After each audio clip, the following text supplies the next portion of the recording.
සුබ සන්දාවක් වේවා කියලා පිළිගන්නවා අපිත් එක්ක එකතු වෙන හැමෝම. අද ජූනි මාසයේ 15 වෙනිදා ඉරිදා දවසක් අපි එකතු වෙන්නේ මෙල්බර්න් වල ඉඳලා ස්වර්ණ FM තුලින් මේ අපේ පළවෙනි වැඩසටහන. සුබ සන්ධ්‍යාවක් චානු. සුබ සන්ධ්‍යාවක් වේවා රසිකා.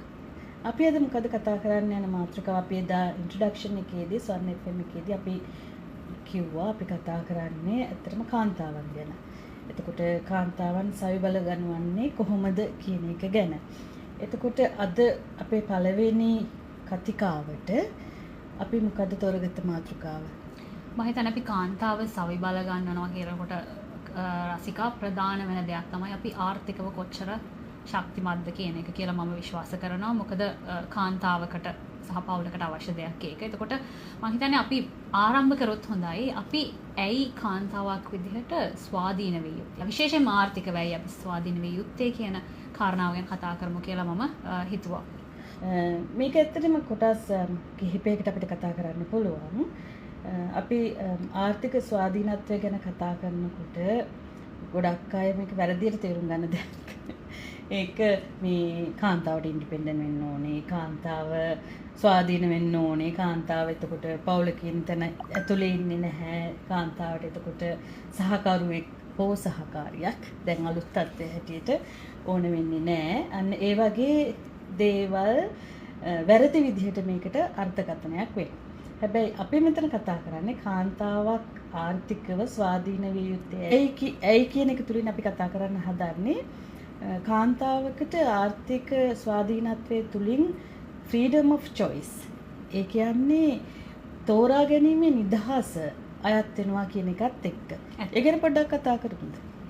ඔව් මම හිතන්නේ උතනවා කතා කරන මම විශ්වාස කරනවා කතා කරනවා ඇත්තේ අපිට අපි කැමති දෙයක් කරන්න, අපි කැමති දෙයක් මිලදී ගන්න, අපි කැමති අඩු ගානේ අම්මට තාත්තට සලකන්න. මම හිතනවා ඒ වගේ දැන් අර අපි ආර්ථිකව ස්වාධීන වුනේ නැත්නම් සමහර වෙලාවට අපිට සිද්ධ වෙනවා අපි කවුරු හරි මත යැපෙන්න නේද? එතකොට හැම දෙයකටම එක්ක හස්බන්ඩ්ගෙන් සල්ලි ඉල්ල ගන්න වෙනවා. එහෙම නැත්නම් එතකොට ඒක සමහර වෙලාවට ඒක හස්බන්ඩ් කරදරයක් වෙන්නත් පුළුවන් සමහරවිට. සහ සමහරවිට අපිට ඒක මම දන්නේ ඒක අපි ඉගෙනීමක් ලබලා අපි ඩිග්‍රී එකක් කරලා ඒ වගේ දේකුත් කරලා නම් අපි මෙතන ඉන්නේ.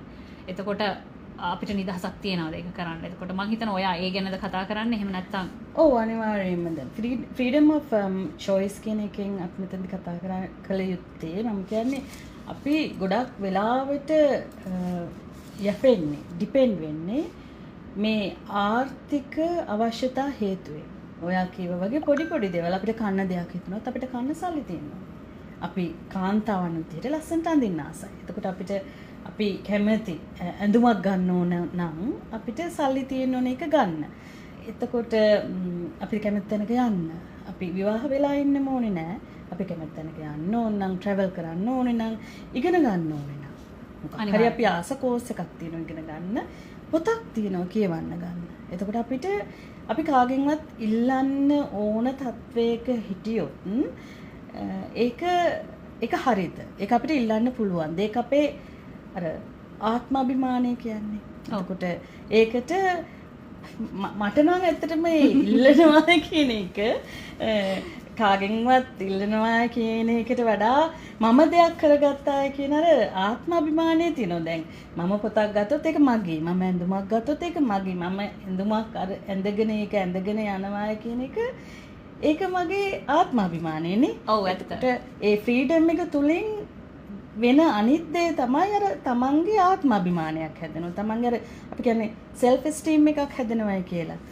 වෙනවනේ. ඔව් ඇත්ත. ඒ කියන්නේ අපිට පොඩි සතුටක් දැනෙනවා එතන. ඒක මම හිතන්නේ ඒක තමයි එතන තියෙන්නේ. එතකොට මට මේක ගන්න. මම හිතන්නේ මට මතකයි මම පළවෙනි පඩිය අතර ගත්තාම මට ජනිච්ච දේ. එතකොට ආ කිව්වම මට මතක් වුණේ. එතකොට අර ඒකෙන් අපි අම්මට සල්ලි ටිකක් දාලා ගෙදර හැමෝටම පළවෙනි සැලරි එකෙන් හැමෝටම ඇඳුම් අරන් දීලා. එතකොට ඒක සහ එතකොට ඒක මට කරන්න හැකි කියන එන ෆීලිං එක, ඒ හැඟීම ඒක මං හිතන්නේ ඒක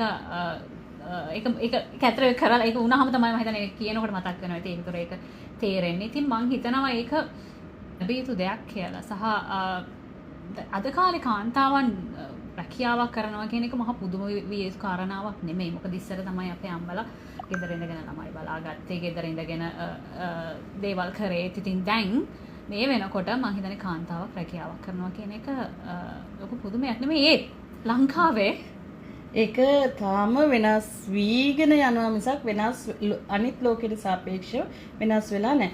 ඔය හොඳ පොයින්ට් එකක් ගත්ත චානු. මේ ලංකාවේ ඉස්සර වගේ නෙමෙයි. ඉස්සර නම් ගෙදර ඉඳන් ළමයි බලාගත්ත. දැන් එහෙම නැහැ. ඒ අපිට තිබුණේ ඉස්සර අපේ තිබුණේ මේන් දේ කෘෂිකාර්මික ආර්ථිකයක්නේ. එතකොට අම්මා ගෙදර ඉඳන් කරනවා කියන තැන ලොකු වැඩ කොටසක් කාර්යභාරයක් තිබුණා. ළමයි බලාගන්න එක විතරක් නෙවෙයි. දැන් තාත්තා වැඩට ගියාම ගෙදර හරක බාන බලාගන්නේ කිරි දොවන එකේ ඉඳන්. එතකොට ගෙදර කොරටුව බලාගෙන ඒ ටික වැඩ කරගන්න එකේ ඉඳන් ළමයි බලාගන්න එකේ ඉඳන්. එතකොට ගොයන් කපන ගොයන් වැඩ කරන තැනට කෑම හදාගෙන යන එකේ ඉඳන් ගෙදර තියෙන වී ටික වේලලා වී ටික කොටලා ඒ ටික කරන තැන ඉඳන් ඒ හැමදේම කරේ අම්මා. ගෙදර නිකන් හිටියා නෙවෙයි.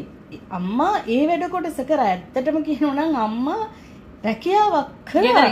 ගෙදර ඉඳන් ලොකු රැකියාවක් කරා. හැබැයි ඒ ස්ට්‍රක්චර් එක ඒ පවුලේ ස්ට්‍රක්චර් එක දැන් වෙනස් වෙලා තියෙනවා. හැබැයි අපේ රටේ අර ආකල්පය වෙනස් වෙලා නැහැ දෝ කියලා හිතනවා සමහර අවස්ථාවලදී.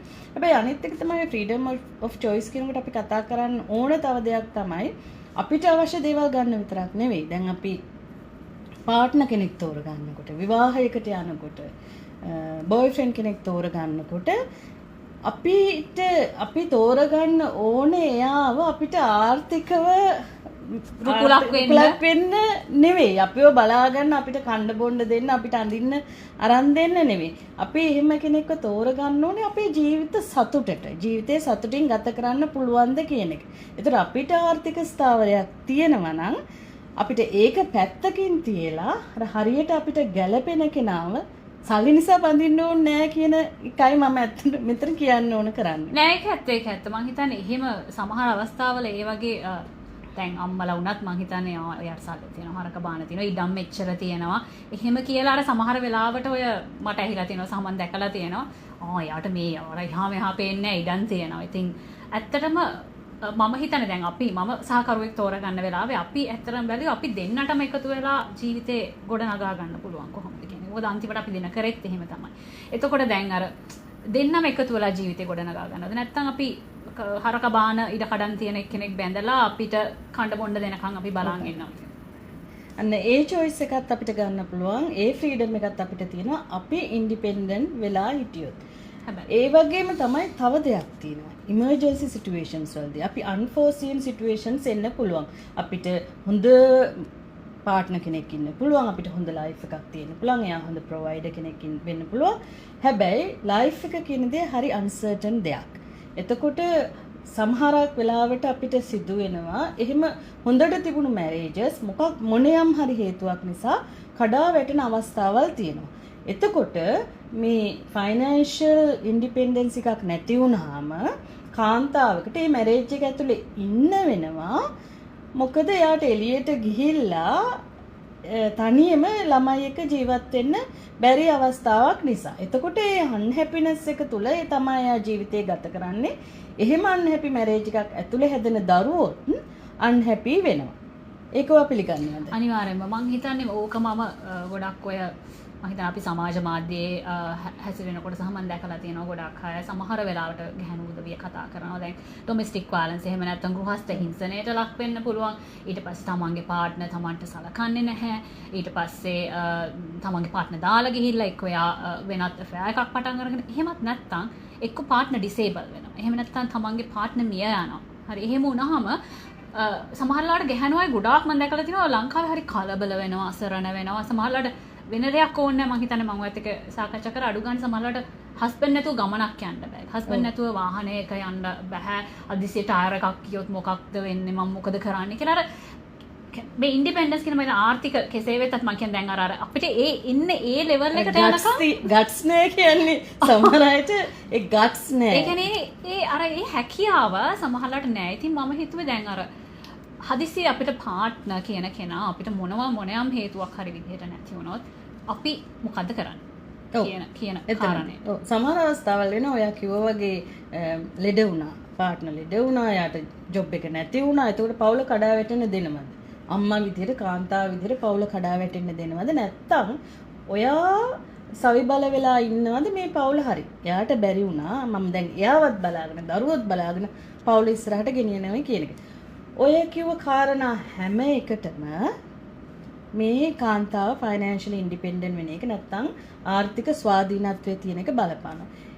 ඊට අමතරව ඔස්ට්‍රේලියාවේ ලංකාවේ ගත්තහම කොහොමද මේ percentage wise ගත්තොත් එහෙම කොහොමද මේ කාන්තා නියෝජනයේ ශ්‍රම බලකාය ගත්තාම ඒ ගැන පොඩ්ඩක් කතා ඒක හරි ඉන්ට්‍රස්ටිං මම හිතන්නේ මම පොඩ්ඩක් මේක ගැන හොයලා බලනකොට මට හිතුණා නෑ අපි හොයලා බලමු. ඇත්තටම මේ ප්‍රශ්න තියෙනවා කියලා බලන්න එපා.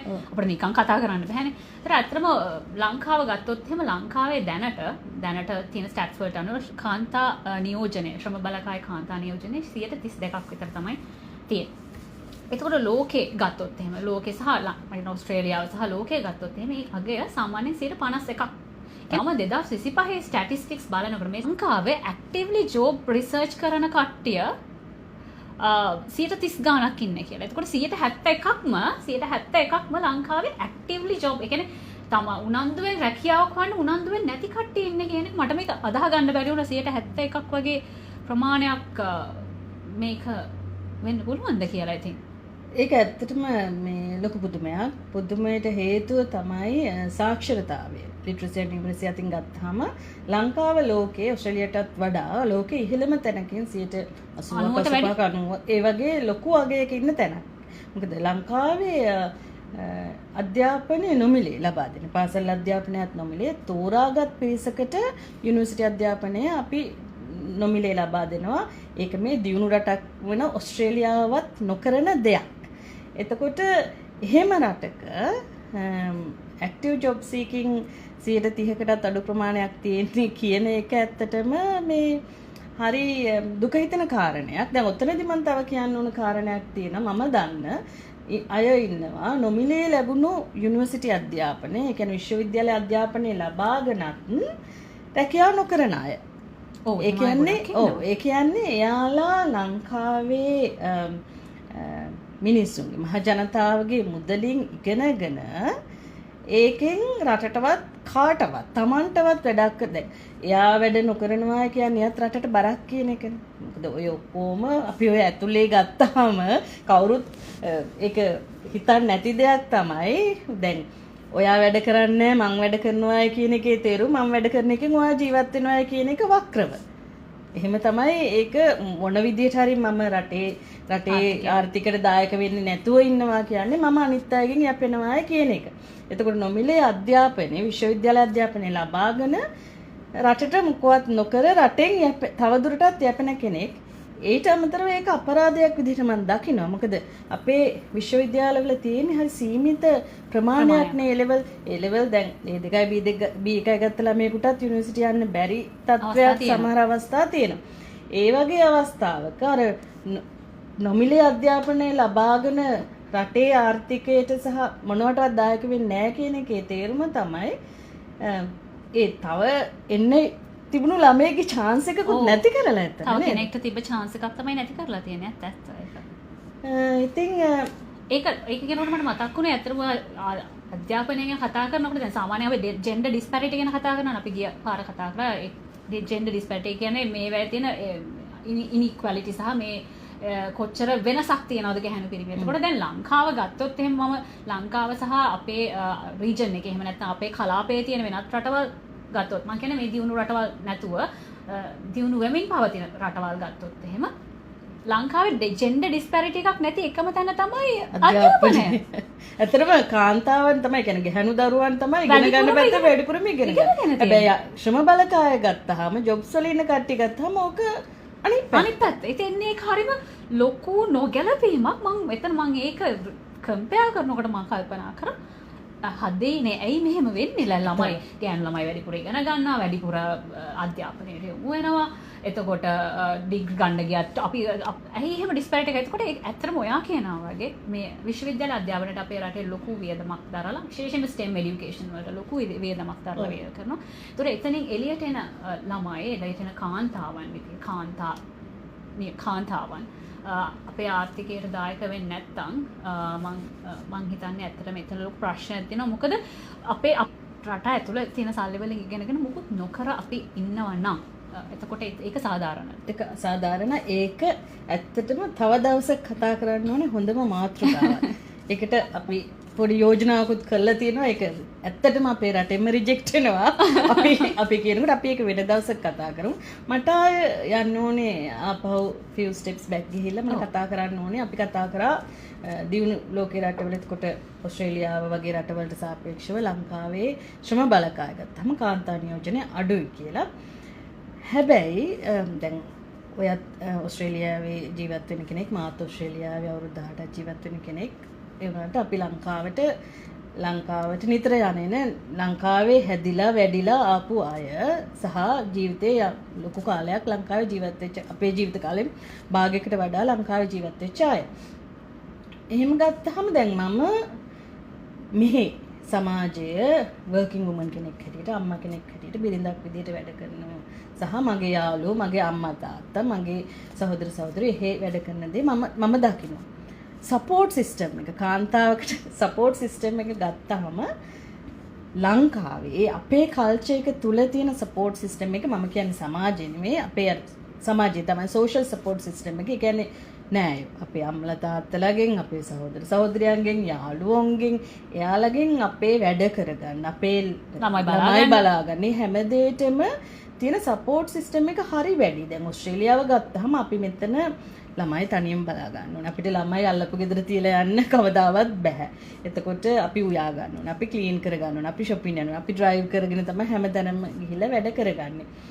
එතකොට ලංකාවේට වැඩිය මෙහෙ කාන්තාවක් අපි මුහුණ දෙන ගැටලු ගොඩක් වැඩි මේ work life balance එක තියාගන්න. ඒක මම හිතන්නේ ලංකාවේ අයට විතර නෙවෙයි, මම හිතන්නේ ඕස්ට්‍රේලියානු ජාතික කාන්තාවන්ට උනත් මම කියන්නේ දැන් මේ 150ක් විතර මෙහි එම්ප්ලොයි වෙලා ඉන්නේ ඔය හැමදේම තනියම මැනේජ් කරන ගමන්. ඔව් ලංකාවේ කාන්තාවන් විතර ඕස්ට්‍රේලියානු අයටත් ඔය ප්‍රශ්න ටික කොහොමද තියෙනවා.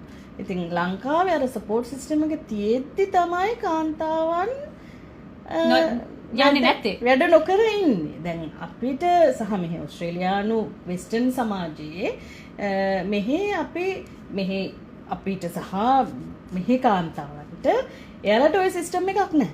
එයාලා මේ හැම දෙයක්ම තනියම කරගෙන තමයි මේ වර්ක් ෆෝස් එකේ ඉන්නේ. එතකොට මට හිතෙනවා මෙතන පොඩි ආකල්පමය ප්‍රශ්නයක් තියනවාද කියලා අපේ රටේ. ආකල්පමය ප්‍රශ්නයකුත් තියෙනවා. මොකද මං හිතන්නේ මම ඒත් ඔය සමාජ මාධ්‍ය තුළ දැක්කවත් තමයි දැන් මට රජයේ රැකියාවක් ඕන. මට රජයේ රැකියාවක් ඕනේ. මම මේ වගේ ජොබ් වලට යන්නේ නැහැ. එතකොට අනේ මට අර පොයිච්චර දුර මට යන්න බෑ. මට බස් එකේ යන්න බෑ. මට කෝච්චිය යන්න බෑ. ඊට පස්සේ 4:00 වැඩ ඇරෙන්නේ නැත්නම් මට එන්න අමාරුයි. මම මේ හොයන්නේ මේ වගේ ජොබ් එකක්. එතකොට අපේ ගැහණු අපේම කන්ඩිෂන්ස් දාගෙන ඉන්න අපිට ක්‍රයිටීරියා ගොඩක් තියෙනවා ටික් කරන්න. මේක වෙන්න ඕනේ, මේක මහත්තයා කැමති නෑ මේ වගේ ජොබ් වලට යනවට. ඉතින් අර ඒ වගේ මම මේ කතා කරන්නේ ඉන්ඩිවිජුවල් පැත්තේ. මම විතර ආයතනික පැත්ත තාම කතා කරන්නේ නැහැ. හරි රජයේ මේ යුතු දේ නෙමෙයි මම මේ කතා කරන්නේ. ඉන්ඩිවිජුවල් ආකල්ප ගත්තොත් එහෙම ඇත්තටම අපි සූදානම්ද ජොබ් එකක් කරන්න. මම හැමදාම කියන කතාවක් මේක මයිග්‍රේට් කරපු මිනිස්සු මෙහි වැඩ කරන තරමට අපි ලංකාවේ වැඩ කරා නම් ලංකාව අවුරුදු 10කින් සිංගප්පූරුවක් කරන්නත් පුළුවන්. ඔයාට එහෙම හිතෙන්නේ නැද්ද? ඔව් අනිවාර්යෙන්ම. මොකද මෙහි වැඩ කරන විදිහ දැන් මම මෙහි ඇවිල්ලාට පස්සේ මම දැකලා තියෙනවා. නිකන් වැඩ කරන වෙලාවක පාරට බැස්සොත් එහෙම කිසි මිනිහෙක්වත් නැහැ. මොකද හැමෝම මේ තමන්ගේ ශ්‍රමයෙන් මම හිතනවා අවුරුදු 60 70 වෙනකම් මිනිස්සු වැඩ කරනවා. තමන්ට පුළුවන් කරන්ක වැඩ කරනවා. සහ බෝක්කුඩ ඉඳගෙන කතා කර ඉන්න මිනිස්සුවත් නිකන් හන්දි ගානේ කතා කර ඉන්න මිනිස්සු නිකන් තමන්ගේ කාලය නිකරුණේ යොදා ගන්න මිනිස්සු මම ඇත්තටම හරි අඩුවෙන් දැකලා තියෙන්නේ. මම හිතනවා ඔයා කියපු ආකල්පමය දේ උතන තියෙනවා. මොකද අපිට බෑ. අපිට ඕනේ නැහැ. මේව ඕනේ. මේව නැත්තම් බෑ. අර ඒ වගේ අර ලොකු ක්‍රයිටීරියා ප්‍රමාණයක් දැන් රජයේ රස්සාවල් මොකද හිතන්නකෝ රසික එහෙම මිනිස්සුන්ට බැඳිලා ඉන්නවද රජයේ රස්සාවල් එහෙම නෑ. අනිත් එක තමයි අපේ සෝෂලි අපි අපේ රට හදලා තියෙන විදිහ දේශපාලනික විදිහට සෝෂල් විදිහට අර මේ ලබවපන් හැටි කර්මය ඕක එක පැත්තකින් කියනවා. හැබැයි කර්මය කියන එක ඇතුලේ තමන් වීරියෙන් වැඩ කරා නම් ඕවකම් කරන්න පුළුවන් කියන කෑල්ල අපි කැමති අමතක කරන එක යටින් තියෙන්නේ. අනිත් එක තමයි මිනිස්සු කැමති මේ හැම එකටම කාට හරි බයින්න.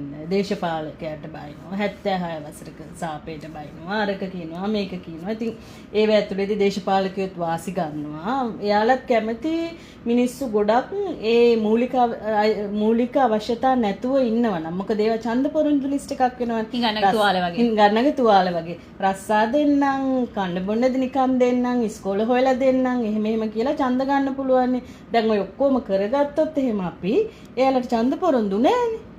එතකොට තමයි එතනින් උඩ තමයි ප්‍රජාතන්ත්‍රවාදයේ තියෙන අපිට ඇත්තටම අර ෆ්‍රීඩම් ඔෆ් චොයිස් තියෙන්නේ. අපිට හරි කෙනාව තෝරගන්න පුළුවන් වෙන්නේ අපි ওই දේවල් ෆුල්ෆිල් කරගෙන හිටියොත් තමයි. එතනදී කාන්තාවකට ලොකු වගකීමක් තියෙනවා සහ හැකියාවක් තියෙනවා. මොකද අපිට කරන්න පුළුවන්.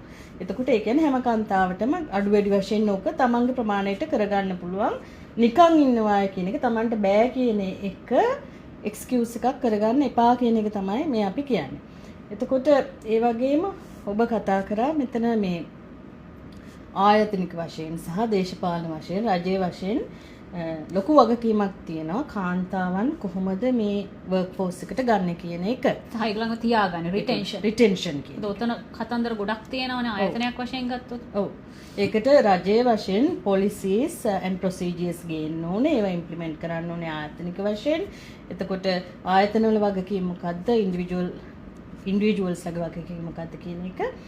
හැබැයි අපිට තියෙන කාල වේලාව අද ඉවරයි. දැන් විනාඩි 20ක් විතර ගිහිල්ලා. ඉතින් ඒ නිසා අපි ඒක ලබන සතියේ කතා කරමුද? අනිවාර්යයෙන්ම. සුබ සන්ධ්‍යාවක් වේවා. අයබෝන්.